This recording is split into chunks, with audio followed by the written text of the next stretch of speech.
நம்ம இப்போ வெண்டைக்காய் கறி செய்ய போகிறோம். அதுக்கு நம்ம என்ன பண்ணியிருக்கோன்னா, வெங்காயம் ஒரு 3 வெங்காயம் அரிஞ்சு வச்சுருக்கேன். வெண்டைக்காய் ஃபுல்லாக அரிஞ்சு வச்சுருக்கேன். நான் இப்போ 2 வேளைக்கு செய்ய போகிறதுனால நிறைய எடுத்துருக்கேன். அதேமாதிரி 2 வெங்காயம் ஃபுல்லாக அரிஞ்சிருக்கேன். நீங்கள் கொஞ்சமாக சேர்த்துருந்தா ஒரு வெங்காயம் கூட சேர்த்து ஒரே ஒரு வெங்காயம் போட்டாலே போதும். நான் வெங்காயம் அதிகமாகிடும். வெங்காயம் போட்டிங்கன்னா கொஞ்சம் டேஸ்ட் வந்து இனிப்பு டேஸ்ட் வருவதால தான். வெண்டைக்காய் கறி எப்படி செய்யலான்னு பார்த்துடலாமா? ஃபஸ்ட்டு ஒரு கடாய் வச்சுக்கோங்க. ஆன் பண்ணிவிட்டு எண்ணெய் தேவையான அளவு ஊற்றிக்கோங்க. எண்ணெய் காஞ்சதுக்கப்புறமா தேவையான அளவு கடுகு போட்டுக்கோங்க.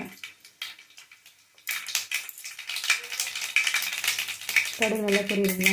அது என்ன பண்ணுறீங்கன்னா, அடுப்பை வந்து சிம்மில் வச்சுக்கோங்க.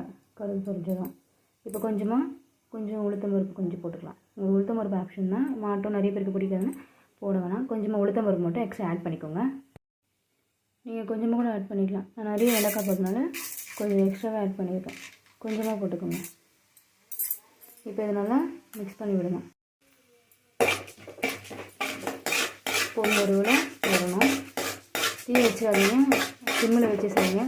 பருப்பு வந்து டக்குன்னு தீஞ்சிடும். அதனால நம்ம சிம்மில் வச்சு செஞ்சிங்கன்னா இப்போ அந்த மாதிரி பொன்னிறமாக மாறுதா, பொன்னிறமாக மாறணும்.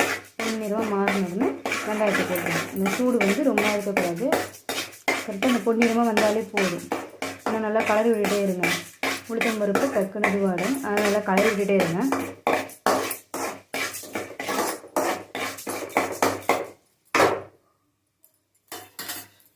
நெக்ஸ்ட்டு அது வருங்க பொன்னிறமாக மாறிடுச்சிங்களா? இப்போ என்ன பண்ணணும்னா ஆனியன் போட்டுக்கலாம்.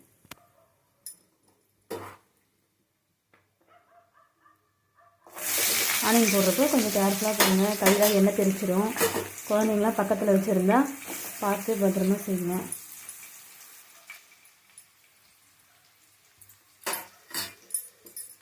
அதுமாதிரி கண்ணாடி வலையெல்லாம் போட்டுட்டு இந்த ரொம்ப அதிகமாக குக் பண்ணாதீங்க. ஏன்னா கண்ணாடி வந்து ரொம்ப ஹீட்டை அப்சர்வ் பண்ணும். கை வந்து ரொம்ப சூடாகிடும். நான் இப்போ கண்ணாடி எதுக்கு போட்டிருக்கேன் அப்படின்னு கேட்டிங்கன்னா, நான் ஸ்டார்ட் பண்ணிட்டேன். அதனால் இப்போ என்னால் கழட்ட முடியல.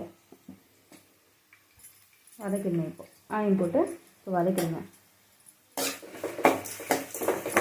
நீங்கள் ஆயில் அதிகமாக கூட ஊற்றிக்கலாம். ஏன்னா நம்ம இப்போ நல்லா ஃபுல்லாக ஃப்ரை பண்ணி தான் எடுக்க போகிறோம். வருங்க இப்போ எப்படி என்ன கலரில் இருந்துச்சு, இப்போ உளுத்தம் பருப்பு என்ன கலரில் மாறிச்சு பாருங்கள். அதுதான் ஆனியனை ஃப்ரை பண்ணிவிட்டு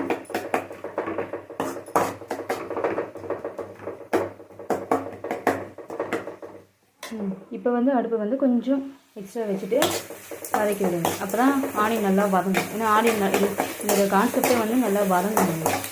அப்போ தான் நல்லாயிருக்கும், டேஸ்டியாக இருக்கும். வதக்கி விடுங்க. வதக்கிட்டு நீங்கள் பிரித்து விட்டுருங்க எல்லா வெங்காயம்.